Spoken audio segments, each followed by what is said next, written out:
Champions লিগে আবার মুখোমুখি হচ্ছে ম্যানচেস্টার সিটি ও রিয়াল মাদ্রিদ। সব দলের জন্যই সম্ভাব্য প্রতিপক্ষের তালিকায় ছিল দুটি নাম।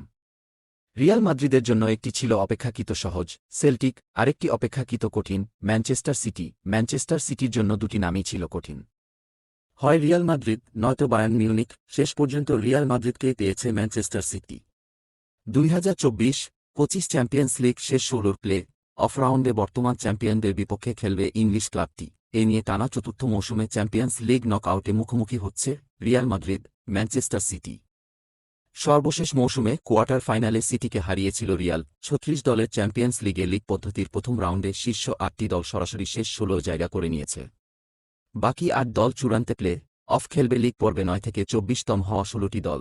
ড্রয়ে দলগুলোর নাম তোলেন সাবেক Spanish footballer Thiago Alcantara. AFP নিয়মানুযায়ী ড্রর আগেই চূড়ান্ত হয়ে যায়। 9 ও 10 নম্বরে থাকা দল প্লে অফে পাবে 23 বা 24 নম্বর দলকে।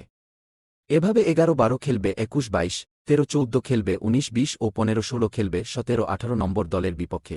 এমন নিয়মের কারণেই 22তম হওয়া ম্যানচেস্টার সিটি জানত প্লে অফে তাদের প্রতিপক্ষ হবে 11তম রিয়াল ও 12তম বায়ার্নের যে কোনো একটি। আজ ড্রয়ে নির্ধারিত হয়ে রিয়াল, সিটি ও বায়ার্ন।